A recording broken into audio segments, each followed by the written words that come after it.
Testing 1, 2, 3.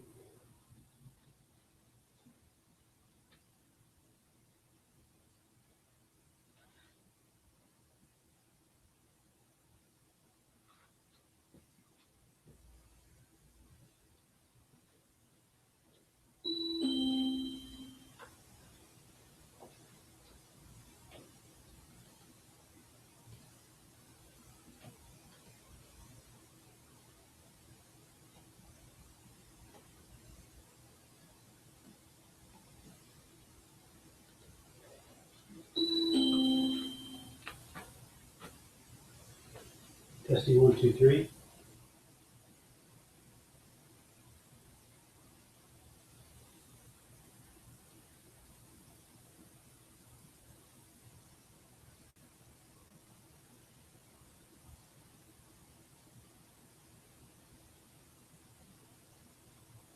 Testing 1, 2, 3. Testing 1, 2, 3. Testing. Testing, testing, testing.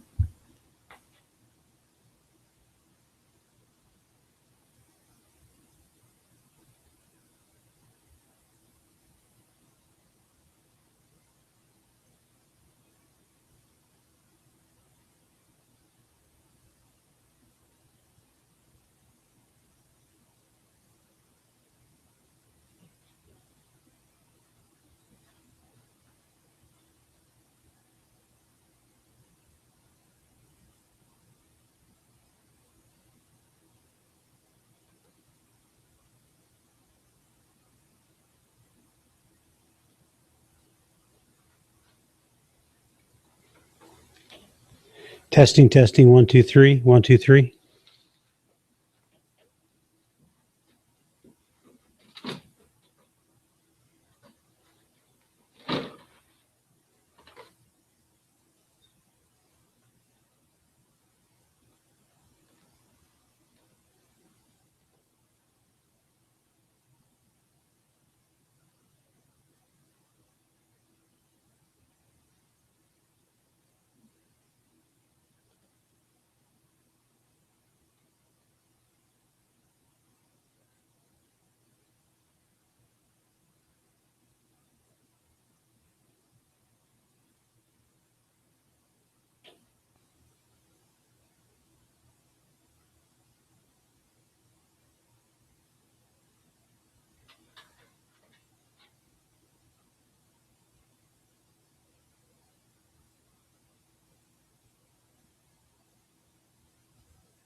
Testing, testing, testing.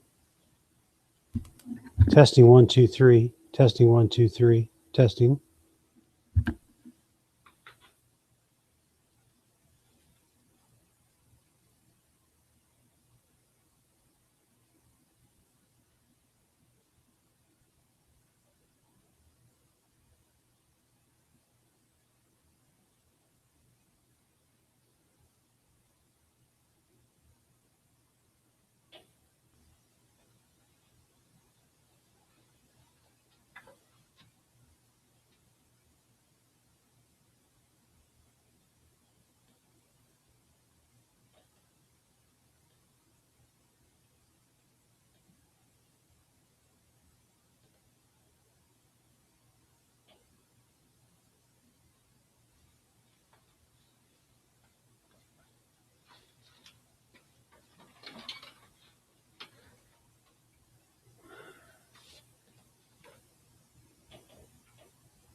Testing 1 2 3.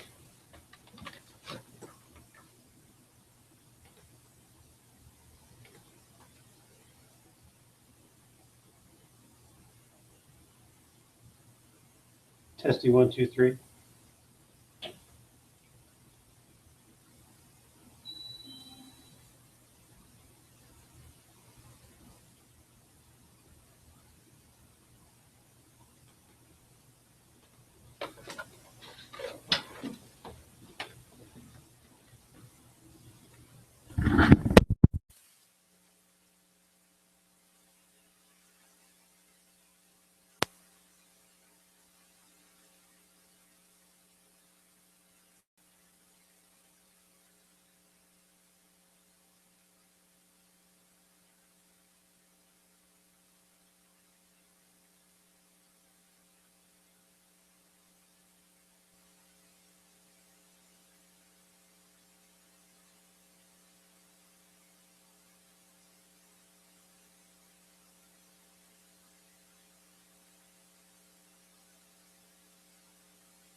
can. Recording It's actually going to go up on YouTube. It's live right now. So what we're saying right now is being recorded. for anybody who's watching. That's right.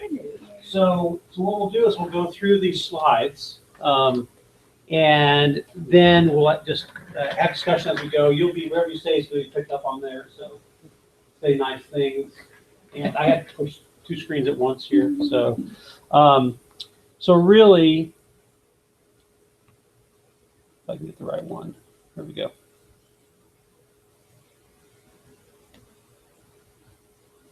And I need to say thanks to our sponsors, the Insurance Smith and Therapeutic Alliance, and ISA is a charitable organization attached to the Therapeutic Alliance, which is a regional therapy organization. So there's a couple of big questions that's important that we ask, and that is really which social network should we be on? Which ones are going to be the most effective for our campaign? How can we get an edge in terms of how we are doing this? I think that's really important. So which social networks, and then the other question, which we're not going to talk about today too much, is what should I be sharing? We'll talk about it a little bit.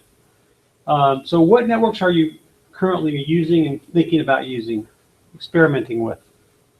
I use Facebook, Twitter, and I just signed up for a Pinterest account just because we talked about it. And, Right. And YouTube. Facebook, Twitter, YouTube, and Pinterest. Okay, so those are new accounts to you. Also, you just Well, opened to Facebook YouTube. and Twitter I've been using. You've been using it, right? But YouTube is also a new account to you, Yes. and all of its wonderful ads come with it, right? So, yeah. So Diane, you're using a whole bunch of stuff, Yes, some of it I'm familiar with, some I am not. right? And that I'm familiar a lot with Facebook, I guess, and Twitter and LinkedIn. But what I don't like with LinkedIn is the fact that, you have to go premium to really do anything with that. And that's a good observation, but there is a way to use LinkedIn without paying for premium. So we'll talk about that today. Okay. Okay. How about you, Kelly? At Empower House, we use Facebook and Twitter Okay. primarily. And you all should be thinking seriously about Pinterest, as we talked about last week, just because there's a lot of women that are your core donor audience. So, hello, how are you? Hi. Yeah, how are you? Just a couple of things. We're going through some slides. We're live on the internet. There's no camera today, just a microphone. And we're going to kind of go through some things related to social. And so one of the big shifts that people are having a tough time with is just the multi-site nature of social now. And as we talk to nonprofits and businesses all over the country, the rule is most people are really comfortable in one network. And they have adopted that. Some people even call it their own personal operating system. So most people are very comfortable in one network, and they have a really hard time shifting to other networks. But it's no longer an option. And you can see from this chart, I showed this chart at the Main Street training as well. 52% of people are using more than one network. So if you look at this, and this is not, it doesn't measure other ones like Tumblr. It doesn't measure other niche networks that people are using. It does not bring in YouTube. But you can see that if someone uses Twitter, there's a likelihood they're also using these other networks. 58% Instagram, 42% Pinterest, 40% LinkedIn, 91% Facebook, right? So Facebook is still the predominant feature in the market. And then you can see as well, Instagram, a lot of people, and the Facebook numbers are high all the way across the board. The number of Pinterest users who use these, you can see as well. So, there are pairings here, but the point of it is that we just have to be willing to wrestle with more than one network if we're going to be effective. Here's a couple of facts that you should just be aware of. And if you heard this at the Main Street thing, I apologize. You're hearing a couple slides twice. So here's a big thing. What we used to hear about social media is that everyone said that it was just for young people. Well, that's not the case anymore. In fact, the older people are now scaring all the younger people off of Facebook. It's no longer cool to be on Facebook if you're young. although a lot of young people are, but you know, more than half of people age 62 or older use Facebook. And my 82-year-old mother-in-law just goes crazy on Facebook every day on her tablet and spends an hour or two a day catching up with friends and writing notes to people. So it's very, very significant change. So, and for most of us in nonprofit work, an older audience is a core part of our constituency. And they often are the ones who write checks, and they write bigger checks. That's been our traditional mainstay. So any of you having any good success in terms of connecting on Facebook with an older audience currently? How would we know that? How would you know that? That's a great question. So you would know that by looking at your analytics. And so in Lamppost, you would look at your analytics for Facebook.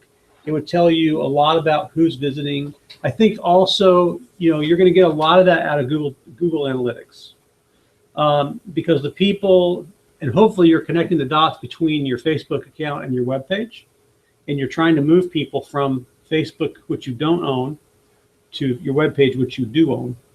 And so if you look in your Google Analytics, how many of you have Google Analytics that you can get access to through your website? We had some trouble with that. We'll probably ask you about. Okay. So Google Analytics is free, and it's installed in the technical part of this is installed in the header of the website. And if you're in WordPress, we use a plugin for that, and you just plug it in. We use WordPress for everything because we love it. And other websites may have to be entered into the actual code of the website. But the bottom line is you get a lot of rich analytics out of it. It'll tell you way more than you would ever want to know about what people are doing on your website. So part of the discussion today is, you know, if you're going to do all the social, you have to connect the dots between the different social mediums, and you have to get people back to your website. Because your website's the part of this that you own.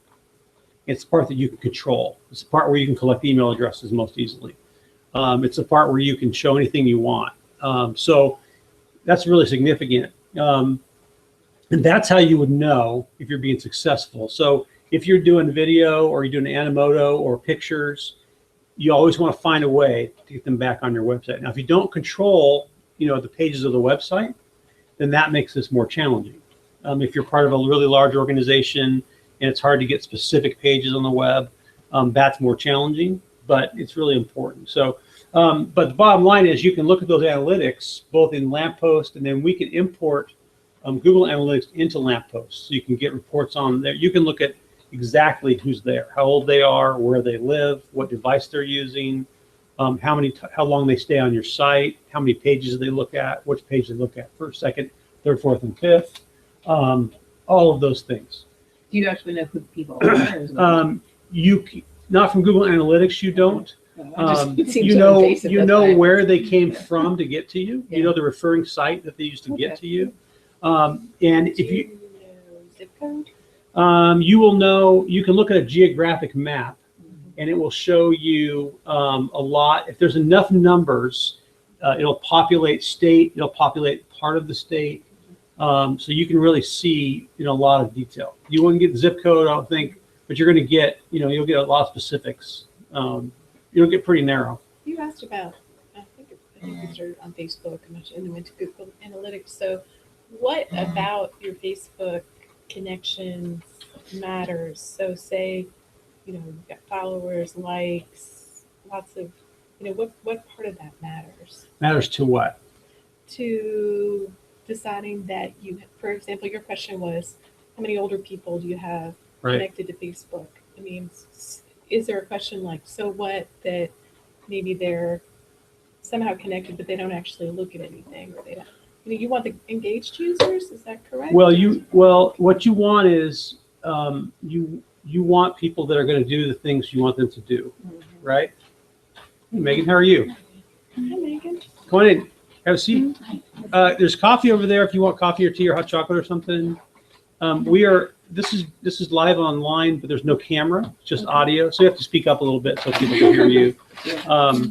So we're talking about which networks to use, why to use them, how to connect the dots between the things you want them to do, which is volunteer, share, and give, right? So your messages, so the reason the stat about older users is so important on Facebook is because they have been the traditional mainstay of most charities for donations, right? As more of them go online, you want to make sure that you don't lose them, right, to some other charity that's doing a better job online. And we all know that donors can be lost. And Facebook and other social media creates a great storytelling medium. So my 82-year-old mother-in-law, she gets approached by mail, believe me, every day in large amounts for charity. But she also now is being solicited online in Facebook. So the issue is, and so your question is, why do we care? How do we care? Yeah, what part of their engagement matters? So when you're doing your analytics, so Right. so you can get your demographics, but is there a way to know the demographics and how they're behaving that really tells you their engagement with you matters? Right. So, and I think it comes back to understanding your audience. So as you look at your donor audience, you probably already know what their age groupings are, and different messages appeal to them based on different things. So if you're putting out messages, you're not going to find a lot of messages that appeal to everybody. They typically appeal to different groups. So as you look at your historical donor messages, the ones you've especially used by mail, those same messages have to be translated into Facebook so that they work on Facebook. And so one of the ways you know that this is working is if you see those older donors begin to click and give online. So the Facebook may be a reinforcement for your mail work, and for some donors it may be a replacement, depending on what's happening with them personally, and depending how digital they've become. So I would say it's it's a companion, and we'll see that some donors actually will shift from one to the other. It's far cheaper for us to have digital donors than it is for us to have paper donors. We know that the average gift of a digital donor is larger. We know that they give more over a longer period of time, and we know that it costs us a lot less to work with them. So there's a lot of reasons why it's good for us to transition them to digital donors, but you're only going to know that based upon their actions, and are your social postings getting your senior donors onto your webpage? And when they're there, what are they looking at? And how does that compare with what you're putting out in print? Because they should be connected, right? So I think there's a lot to think about in this area, and there's no magic bullet, but you certainly don't want to lose them. They are online, and they're looking at video a lot. They're looking at Facebook a lot. So if you want to keep a hold of those older donors and grow that base, they also will share. They will share these things and so there could be good, acquisition. I think the other issue is with the older donor, how do they want to be asked? Do they, many of them still really want that piece of mail. But you can certainly keep them engaged on Facebook, and you can ask them when they get to your website, how do you want to get stuff from us? Do you want our e-newsletter, which is almost free for us to send, or do you want us to print that $1 worth of print material and mail it to you? So I don't know if that answers your question at all. Good. And you can tell how many shares someone, you can tell, like in a posting, how many people shared it. So Right. You can tell that from the analytics? Oh, yeah. You can see the analytics are. Do you mind if I bring yours up? No. Okay. So, and then we'll see this online just in the room. So let me just show you, an example of. I'll have to get into a different account here. So you can see an awful lot about what's happening with these posts, how viral they are, how many times they've been shared. So we did answer the question the other day for the first time because I was playing with YouTube. I pulled up a video that our performers for our chamber music festival had created, and I put it on our channel, and then I posted it up. And I got the most views on Facebook of anything I'd ever put up before. So, I mean, obviously video does draw people in, as you were telling us in these meetings, but I just wondered where they came from, because, usually I have like 30 people look at my posting on Facebook, and 234 looked at them instantly, and I was like, So where did they come from? Yeah, where That's did a they super come important yes, question. I really want to know that. Where did they come Where from? did they come from? So this would tell me that. Well, actually, this is the magic of social networking. Because the average person in the United States, I don't know the current stat, but it used to be 120. They have 120 connections. That's the average, right? So you have how many people on your Facebook have they liked you? On our work Facebook, about 156. or So what's the something. math? 156 times 120. That's a lot of people. Uh-huh. So your potential, so that's your potential reach, right? Mhm. 156 times 120. How many people does the 120 know? 120 each, Yeah. right? So by the time you go to a third level, you could be at really large. So that's why this Facebook change has been such an issue, is that they have really squashed that, right? So, but that's why having something like a video that's can become viral and that you have other people pick up on, that's why it blows up. It's not because you put it on your page. It's because somebody did you the favor of doing something with it once it got there. So let me show you this. This is Diane's. Let me cast this one. Who doesn't know what she's doing? She's doing pretty good. Yeah.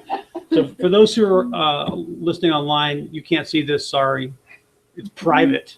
But we're talking about analytics that you can see in Lamppost.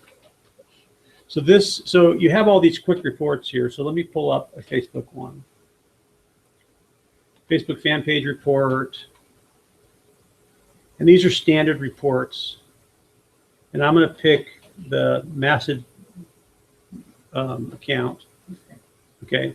So this gives you an idea. What I want to show you is this chart right here. Okay. How many shares, how many likes, how many comments, how many unique clicks, right? A click is important. Why? Because they've gone from your Facebook to somewhere else you sent them, right? That's what we're after. Total reach, 263. Engaged users, 19. Talking about it, mentioning it, 3. So, and then negative, you also want to see that. But the virality is what you're looking for. How viral did this become? Okay. And so you will see, I will tell you that Diane's doing a good job. She's got good social content. She's very active, but you will see that these all are floating under 2% Viral. for viral, right? You're not And going what are you viral looking then. for? What are you looking for? A percentage there, and how is that calculated? Well, it's simply, yeah, well, it's all about how many times it's being shared, right? So, and there's no magic number because it's all about how many people can you reach. So the more viral this is, the more effective it is. So if you look at the ones that are the largest here, so here's one that she So is that posted. based on your 120 times 120 times 120? So It's based on these you sharing. got everybody. Yeah. It's these derivations of sharing, right? Now that's important, but also the click number is really important because now I moved them from a place where somebody else owns it. We don't own Facebook. We don't own our Facebook page. We think we do, but we don't. We don't own our contacts on Facebook. Facebook owns them. And so we want to move them to a digital property that we own. And that way we can move them to action. We can show them things we can't show them on Facebook. Facebook's frankly kind of clunky to look at. It's kind of funky to use, right? So it's got a lot of issues with it. But, we want to get them to a website. So you can look here that she has one that has 200 unique clicks, which is really good. And it's not a 1.98% viral, right? So what if it had been 10% viral? How many clicks would she have had? A lot. Yeah, so that's what we're trying to do here is create things that have this viral capability. So this is all found under the Measure tab. And then when you're in the Measure tab, you could pick these pre-developed reports right here. Yeah, we can't see your clicker. Oh, I'm so it's sorry. hard to- So where you're under pointing. up there where it says Facebook fan page, there are reports up there that you can pick from. There's standard reports, okay? There's Twitter, there's Google Analytics, there's YouTube, Google Plus, Instagram, and then there's a dashboard, which is kind of a general compilation of all of them. So you can pick those, and then if you don't like exactly how it's laid out, go over to the report builder, and you can build your own report. And there's 120 different modules in here. Okay, so you can. So, and I'll tell you, the only way to really do this is to play around with it, because there's so many different things in here. So the stock reports are useful to start with. But this is telling you, are you achieving these action goals? Because, reading something certainly is valuable, but it's not as valuable as somebody clicking on something. So, Do we have this capability just by being on your site, correct. or do we have to have the Google Analytics? Google Analytics is bringing your web stats into your Lamppost so you can look at them. It's just creating a report for you. It's gathering So them. I have to sign up for that. Google Analytics is a separate account that you have to own, How right? do I do that? Just go to Google and type in Google Analytics, sign up for an account. And then what has to happen is it gives you a code, a tracking code. That tracking code has to be inserted into your website. Otherwise, it will not work. Into our own. Right. So if we haven't signed up for Google Analytics, we haven't so much of the capacity.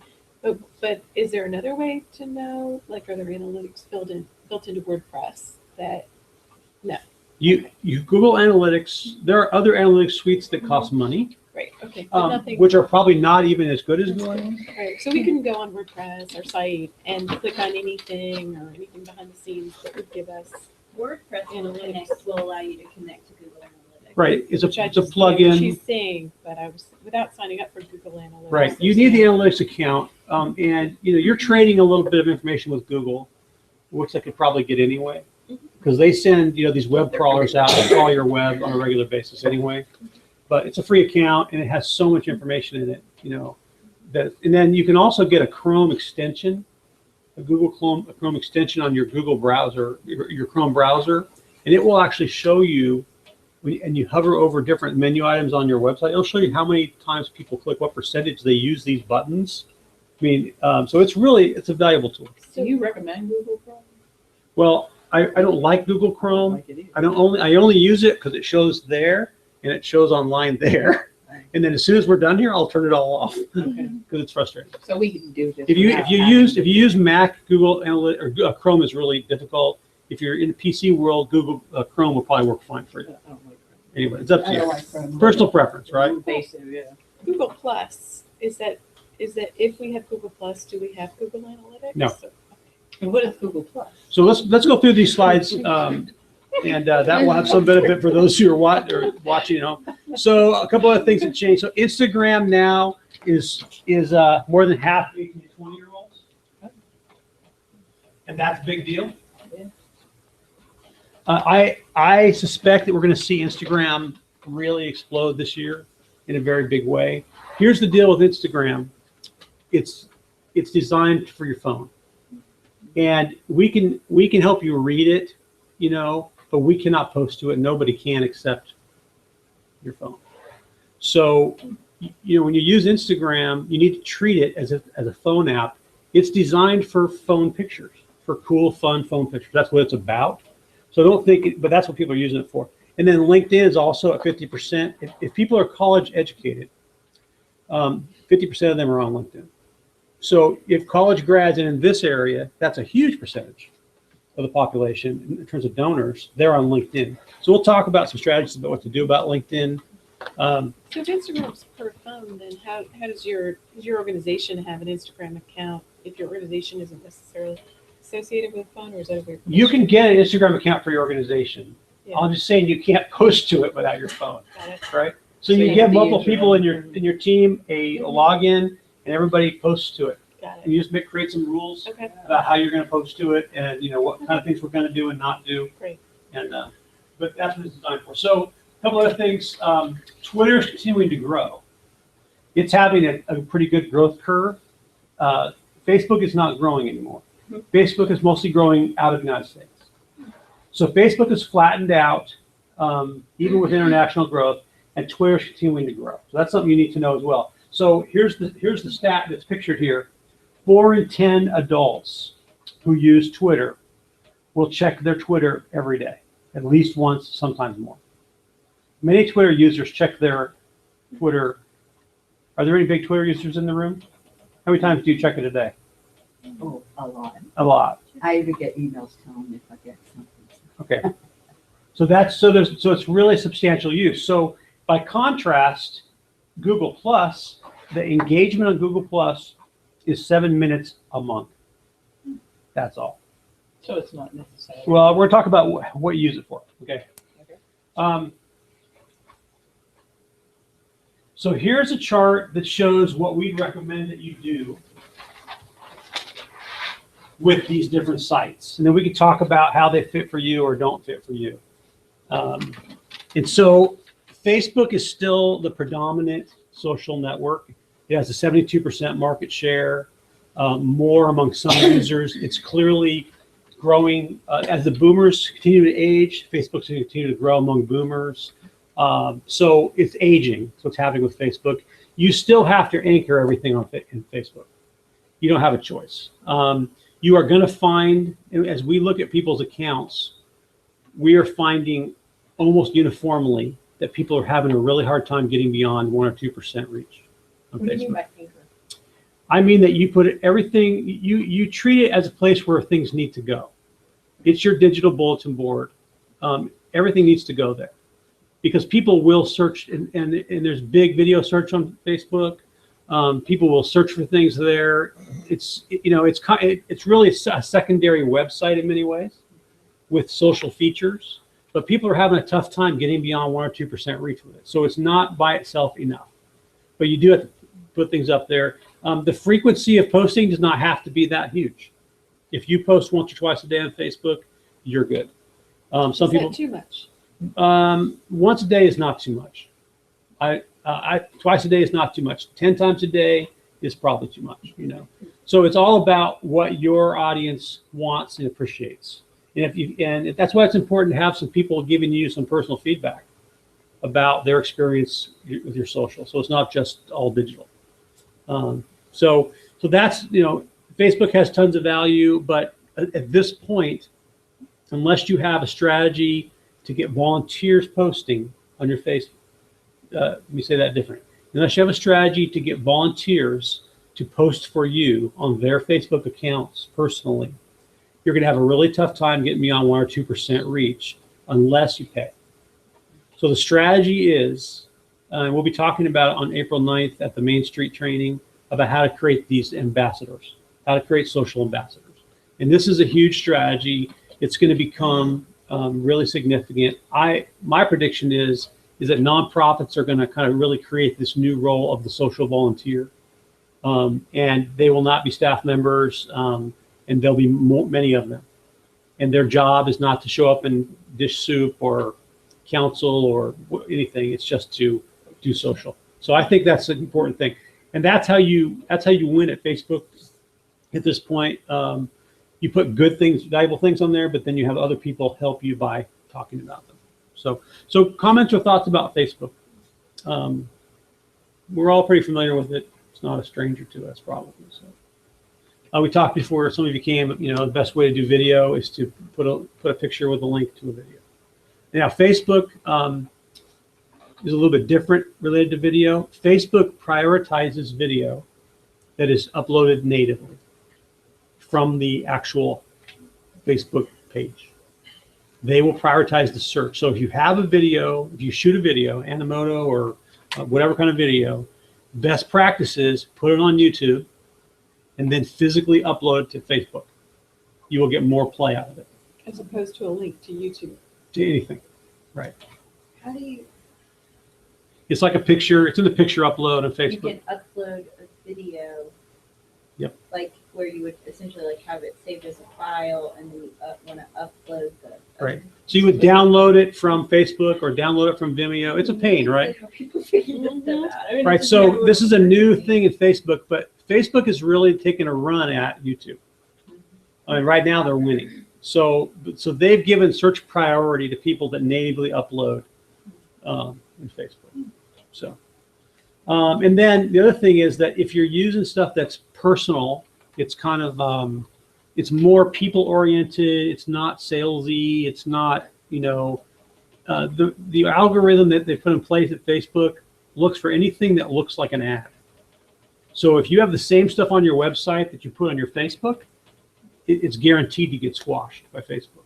But if it feels personal, Sharon is leading this great committee that's going to host the dinner on Thursday. You ought to come and try it. You can call her for tickets. That will get you way more traffic than putting up the same official post you have on your website about the dinner you're doing. So you have to personalize everything that you're doing on Facebook as much as you possibly can. Not to mention the fact that that gets you better reach. So Megan actually brought up an issue. One of our challenges with Lamppost is that one of the features that we have not been able to offer yet is you can't tag people on our system. We're working on it. Our techs are working on it, but Facebook is so complex that we just haven't got it yet. We'll get it nailed here fairly soon. So. Isn't it generally good practice? Because I wasn't having a lot of activity on our Facebook page, I just started sharing other people's posts, and I was getting a lot of feedback from that. I grew, doubled our number from 75 to 150, but still. Right. Right. So why are people on Facebook? What do they really want? They want to be recognized. They want attention. Yeah. They want someone to pay attention, to. So every time you pay attention to somebody else on Facebook, And they You- pay attention. well, that's the trade, Yeah. So share their stuff, comment on it, congratulate them. It's really about them. Mhm. And I think that's the rule in social, right? Right. But people are doing this because they want someone to pay attention to them. Yeah, it had never occurred to me till one of these meetings, and then Right. I just commented on stuff, and then all of a sudden our things that we were putting up for our events were being shared out. Like, oh, look what they're doing, and I was like, what? I had no idea. Right. Okay. And we're not spending a lot of time talking about that today, but this is not just another broadcast medium in which you just put things out. No. It's just not. It's a social engagement medium. So if you don't view that as probably about 60% of what you do, then you're really missing it on social. 30% sharing and 60% following, commenting, reading other people's stuff. And it's not just a publishing medium. So it's important. So Twitter. So anybody having great success with Twitter? I don't understand Twitter. I don't understand how it fits in my life. Okay. So help me with that. Okay. Right. Okay. Sorry. So I feel like it's in real life. I mean, like you said, it's growing and more people are using it, but I just can't. I mean, I was like this about Facebook 5 years ago too. Okay. So. And so a lot of people feel that I'm exact done, way. I'm supposed to get it. Right, but a lot of people feel that way. So Twitter. So between us in the room and those who are listening online, it's just a little bit narcissistic, right? Yeah. I'm going to narrate my life, right, moment by moment. That's what it is. I'm going to the grocery store. I'm buying bread. I'm filling up the air in my tires. I'm washing the car. I'm tired of cooking the soup. That's what it is. I know. So, so think of it this way. This is real time, real life sharing, right? So if you're doing an event, if you're meeting with somebody, so as an organization, every time you meet with somebody or an organization, you should tweet about it. Had a great meeting with. This is confidential, right? Okay.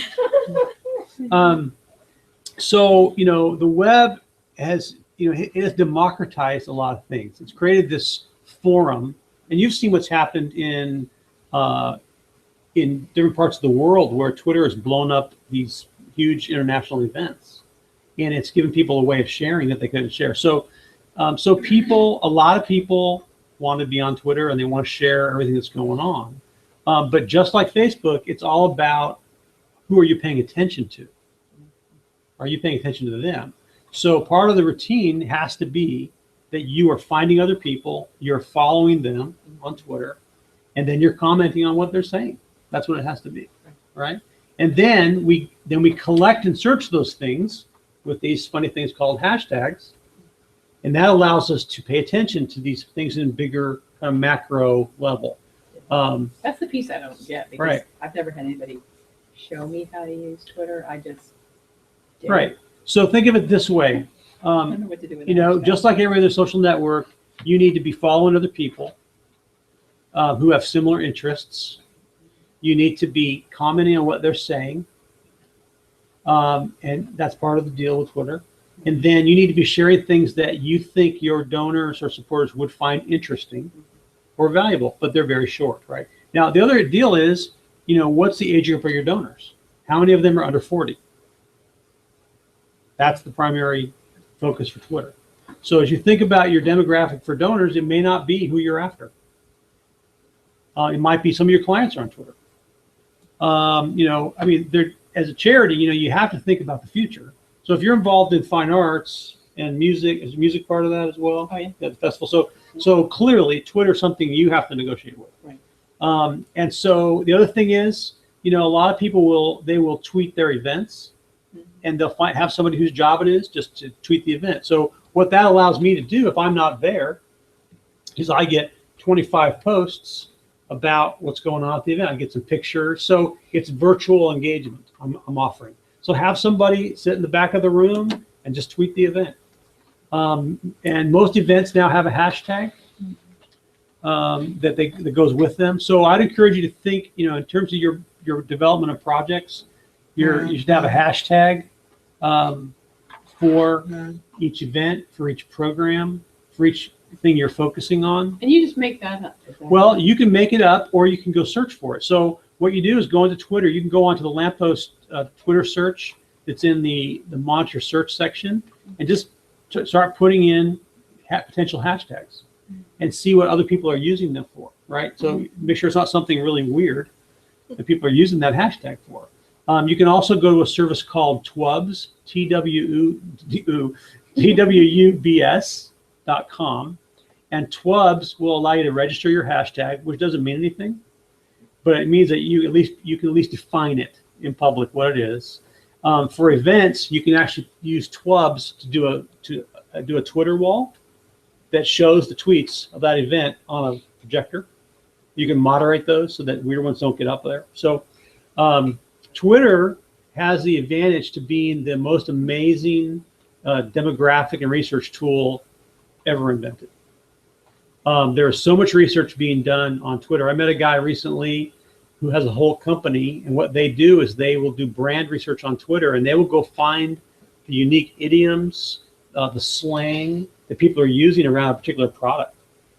And so much is being done with Twitter. You'll see it too with politics. So it's kind of real time, real life, and So the extent to which I'm using Twitter really is like anything that goes on Facebook goes on Twitter. I should be You can thinking connect bigger them than that. together. well, it's okay to do that. There's nothing wrong with doing that. If you have real diehard Twitter users who are part of your primary donor base, then they're going to not think the greatest of that.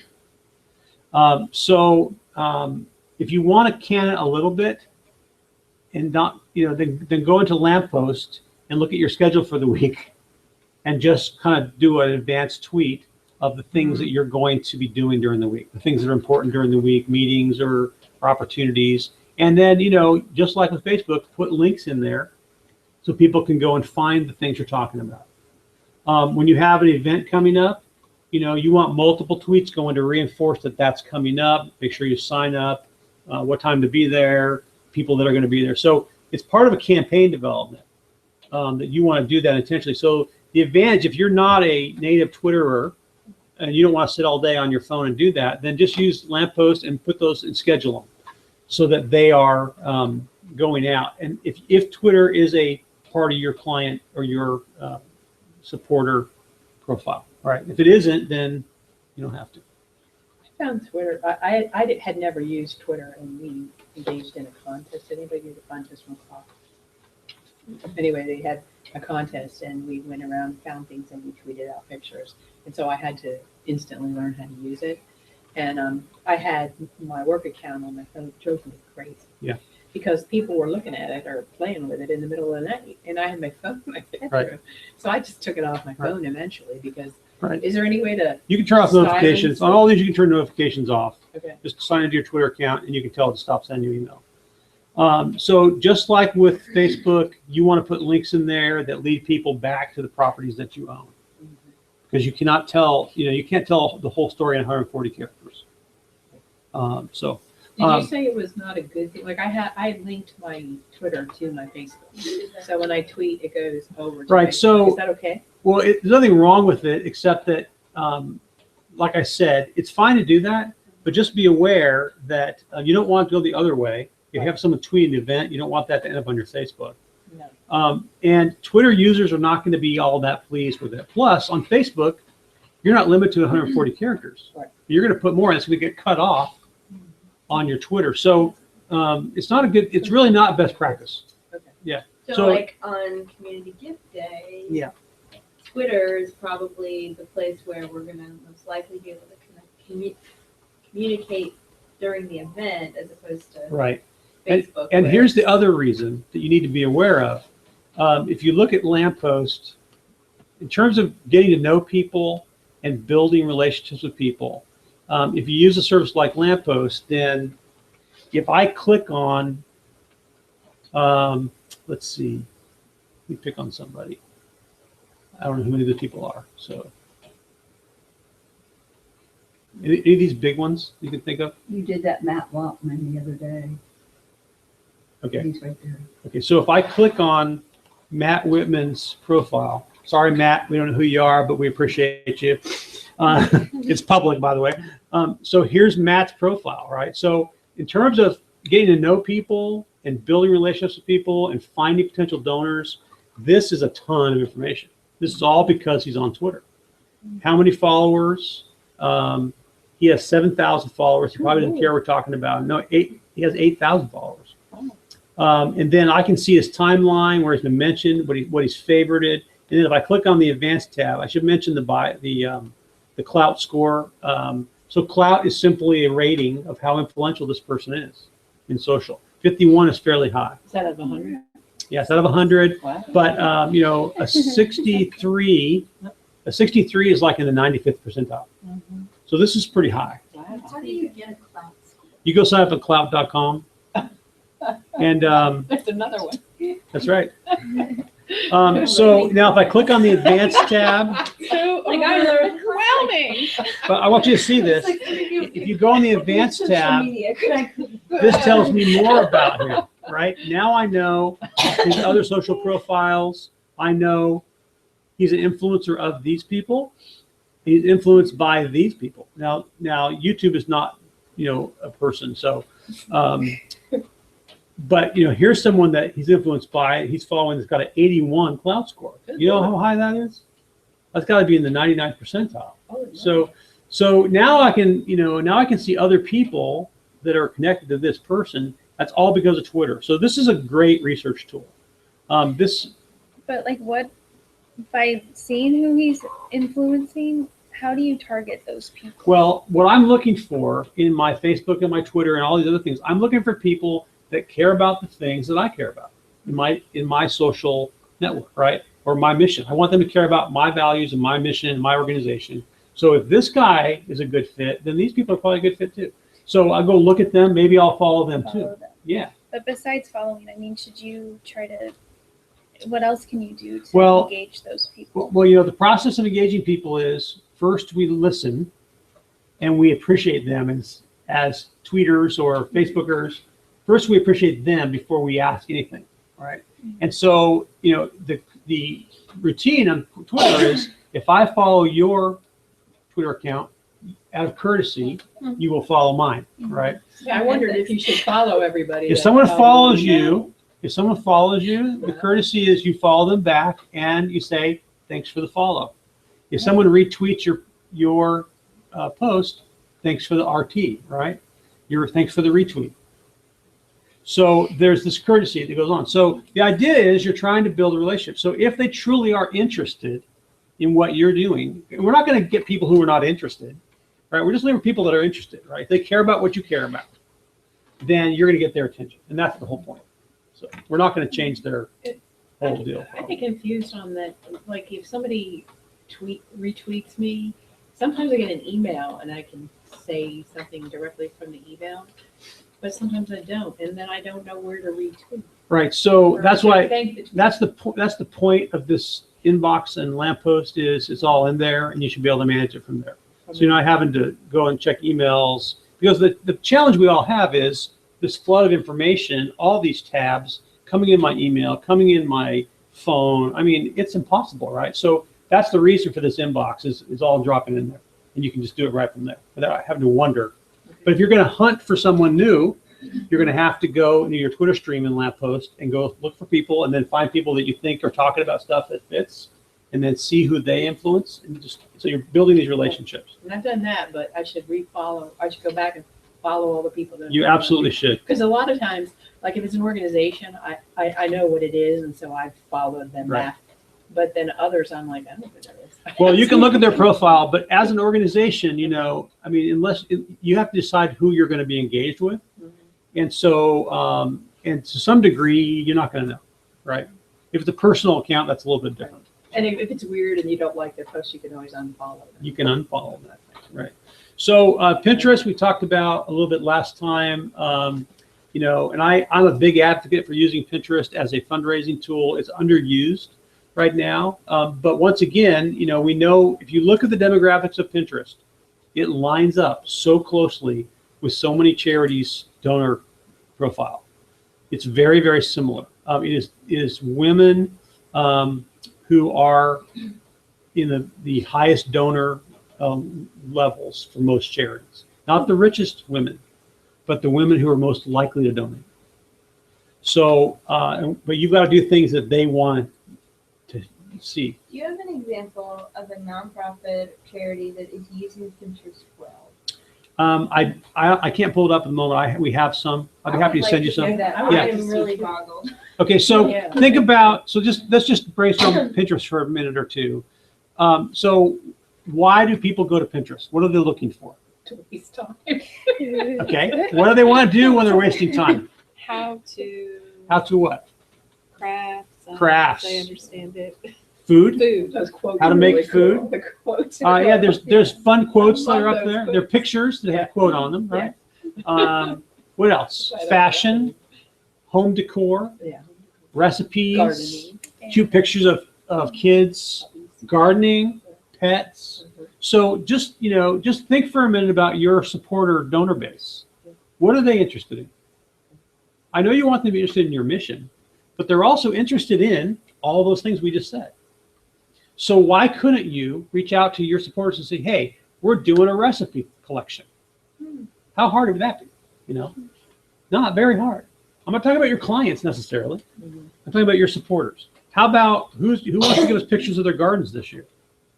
So that kind of activity, what you're doing is you're taking a step with your donors to another kind of relationship, which is a lot stronger, frankly, than the relationship that's only focused on when you ask them for money, because it's about them. But the They have interest them is not following related. you.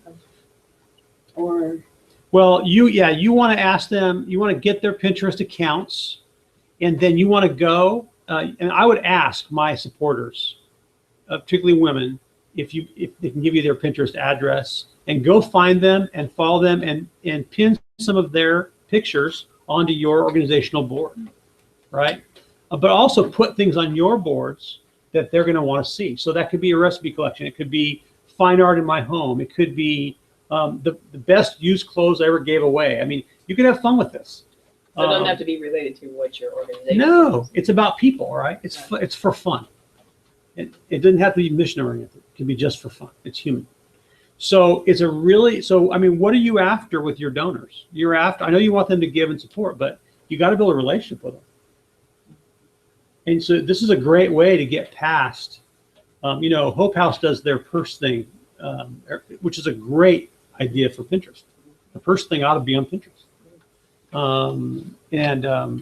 So we helped them year before last. We did that, put it up on Pinterest, did a photo shoot. So that's a kind of thing you do on Pinterest. So I'm a big advocate for this. Here's the basic rules though. When you do Pinterest for your organization, you got to plan 5 good boards. Hi, Amy. Why don't you tell us 3 good things to do on Pinterest? Yeah, the microphone's over here though, so you have to talk.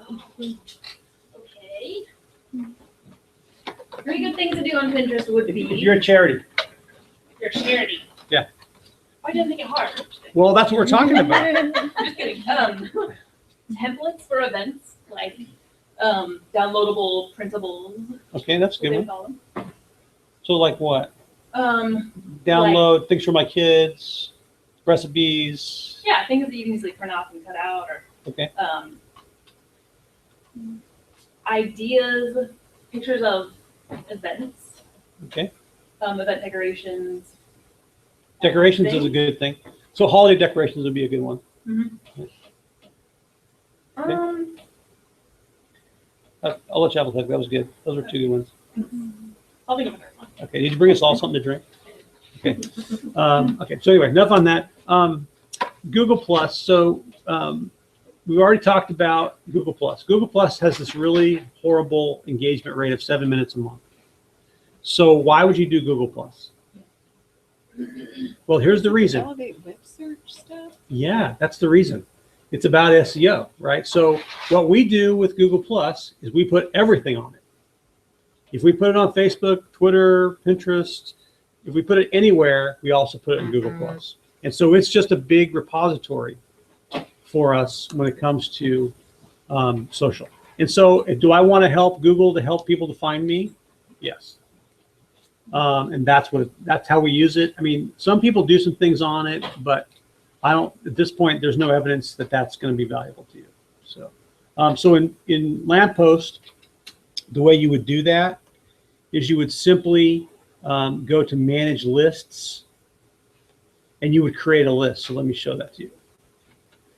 The reason you would use a list in Lamppost is that would allow you to automatically put things into Google Plus.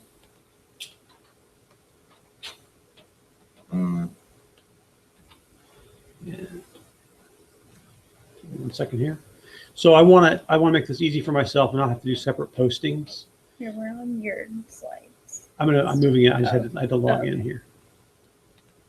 Okay, so if we go to, I'm sorry if you're watching online, you can't see this either. You'll have to just follow along my voice. So if you go to manage lists, and then you can create a new list. Okay, so what I want to do is I want to do this is in Powerhouse, Facebook, and Google Plus. So I want to create a list that has those two things in it, and then I'm going to put a color on it so I can keep track of it. So the idea here is when I publish to Facebook, I'm just automatically putting it in Google Plus without even thinking about it. Okay, or I can create a list that's all of my social. A list, if I'm doing something that goes everywhere, You have to click them every time. you don't have to keep clicking stuff, right? So if I create this list, which I'm not actually going to do this, well, I'll create it and I can delete it. So I create the list, and here it is in Powerhouse, Facebook, and Google Plus. So all I would do now is add my Facebook and my Google Plus to that list, and now that list is live. And I go to the Compose box. I'm lost. Okay, I'll do it again. So what I want to do is I want to make my publishing easy. Okay, so the idea is when you publish to Twitter, when you publish to Facebook, you also want to publish to Google Plus. You're just dumping it in there. Sorry, Google. And the way you do that is by creating a list. It's under Manage Lists. And when I create a list, it allows me to grab whatever things I want to put in that list. So that could be Facebook and Google Plus. And I would just select those. Then when I go over here to Compose, I can actually pick that list. And it'll go to both things. It'll go to those automatically. Okay. The trick is make sure you label these properly. Otherwise, you'll have these lists and it'll be hard to use, right? And also, it's nice to have a all social list. So for an event or something, or for general announcements, right? So just make it easier for yourself. So it's kind of like that connection between Twitter and Facebook that I was just talking about. Right, except this is on purpose, right? This is not just kind of rote. So, and you know, you can do the Twitter and Facebook thing, it's fine. But just be aware, you know, your Twitter users are not going to be excited about it. So, that makes sense what I just shared? Okay, so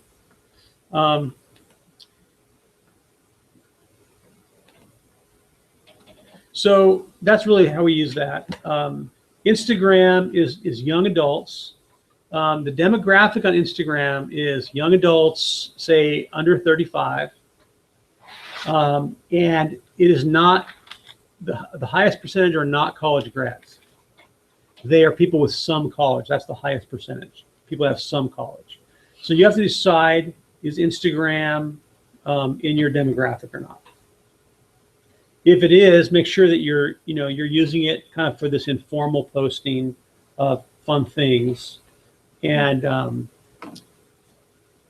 do the same thing you do there. Follow other people, comment on their pictures. And that's only on the phone. The posting is only on the phone. So You can do the other stuff on Lamppost. Thank you. Here's a good example of how to use Instagram right here. Let's talk about LinkedIn. So LinkedIn, we said that LinkedIn represents 50% of people who have a college degree, which is an important part of your donor demographic for most of us. So LinkedIn has two levels. It has a free level and it has a premium level, which costs, is it like $49 a month, Diane? It's pretty expensive, yeah. So so let's think for a minute about why do people use LinkedIn? What are they doing there? Anybody here have a LinkedIn account that you're active on?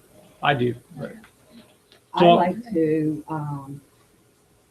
well, first of all, I'm like linked into the group with the University of Mary Washington Colloquium, so I can Okay. talk with them and. That's a women's colloquium? Yes. Okay. And then I also like to do it with other fundraisers. And then most of our donors are on there. Okay. So let's just talk about that. So you've joined a group, the Women's Colloquium, right? And what does that give you the right to do? I can post to them. Okay. And do they respond to you? Yes, And do you respond to them? yes, Okay. So it's a micro network Yeah. of people with a shared interest. kind of like the groups on Facebook. Kind of, yeah. More, it's more, I don't do more anything. conversational. Well, it's more professional. Right. Yeah. So it's going to have professional focus of some kind, a shared interest. And so groups are the ticket on LinkedIn. I recently kind of had this aha moment with LinkedIn, and I've always kind of found it interesting to like connect with people and see like who people are. But I had this, probably because we're doing all this, I had this aha moment. I met with like somebody at the hospital this morning that I didn't know or whatever, and she checked out my profile before I went, and you can see like who's checking your profile, and I was just like, I never would have thought somebody would Right. like be researching me before they meet with, but I mean, I guess that's the reality of it. Like, so, I mean, I have a whole new appreciation. Haven't you ever for Googled LinkedIn. anybody? I mean, Sometimes, but Right. not, I never, Right. it just wouldn't have occurred to me to like go So- see if they're on LinkedIn. So LinkedIn is used really heavily by recruiters, by headhunters. So, it's very valuable for you to connect to specific networks of people that have some related interest to what you're doing. And once again, same connections apply. You need to put valuable things on there. And you need to put things on there that are linking back to your website. The best thing to do is to create blogs or articles that are on your website that you can share on LinkedIn. And then do other people the same courtesy, read theirs and comment on them. And try and create some value there in that relationship. You can't do super salesy stuff on LinkedIn. People don't like it. They won't stand for it. But these kind of networks that you can be in are very significant for a lot of reasons. So sharing the value of what you do, the challenges of what you do, the areas where you're trying to find a solution, asking for ideas on things you need a solution for, sharing valuable content that you're coming up with, all of that is super valuable on LinkedIn. There's like one too I'm involved with is events. So I mean, if you're having a problem with an event or you just want some additional information that would make it more successful or ideas, you can just ask the question. So these are event planners or event managers. Mhm. So you can get professional help on it. but there's also groups of people, and you as a professional or the people on your team or your board members really can talk about, why they're doing what they're doing and the challenges they're facing. And it's a great way to build professional support. So what would you post on, what things might you post on Facebook that you wouldn't post on LinkedIn? So if you've got silly pictures that you're putting up on Facebook, you wouldn't put those on LinkedIn. If you're gonna put up 5 posts about register for our event, you don't put that on LinkedIn. You need to talk in substance about the event.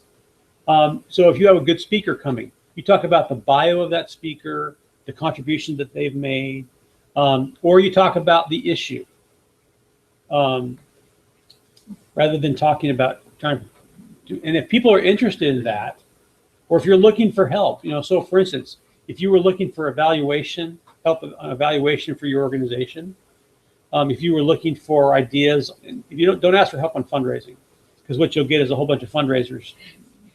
So that's not a good one, but just be aware that people are out there networking, and if you offer value, they'll connect with you. So there's a lot of really big LinkedIn groups that are creating a lot of leads for people, but they are relational. How do you go on the premium? Well, the way you do that is by using these groups and by joining them, and you can also start your own groups.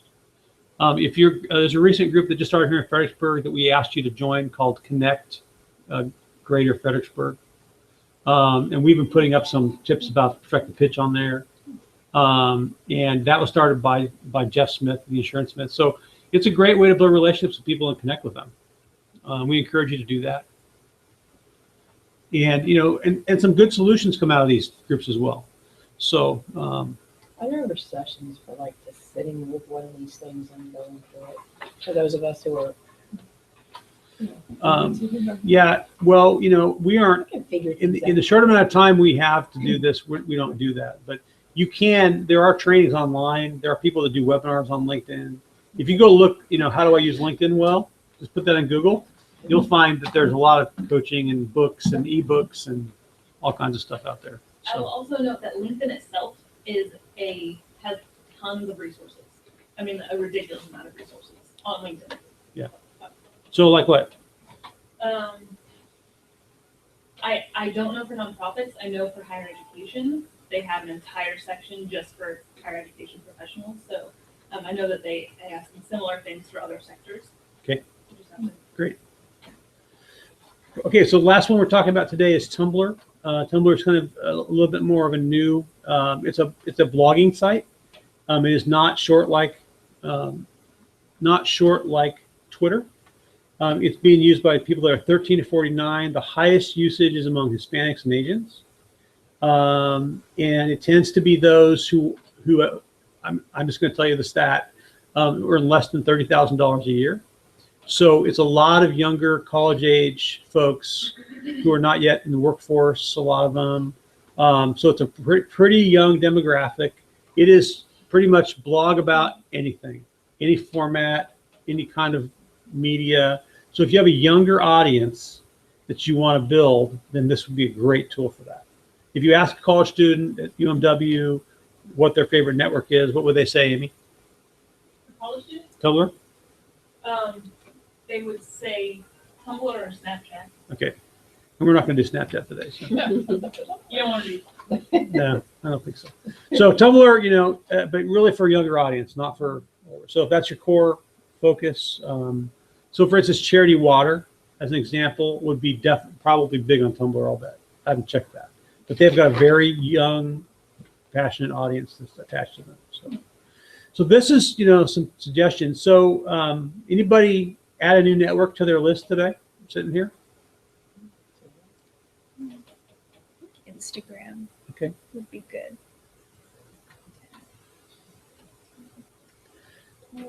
In terms of connecting the dots, the one thing I would recommend to you is that a lot of the big brands are now finding ways to bring their social back onto their website with the idea that you can surf their social without going to the social, because they want to keep people where they own. So there's a number of services, and there's plugins for WordPress to allow you to put a stream.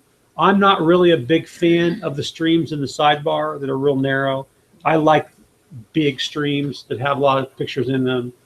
You can see, if you want to look at one of those streams that we put up, we did one for Blackstone Coffee.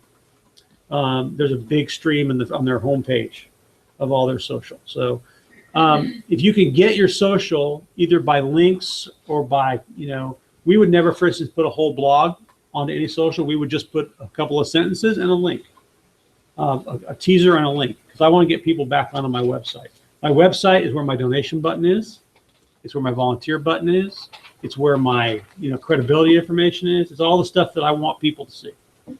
So when I talked to a person, a graphics person who does our website yesterday, and we were talking about, I had asked her about that thing that we learned about your website, you use responsive. Right. And she said because of how it was created, that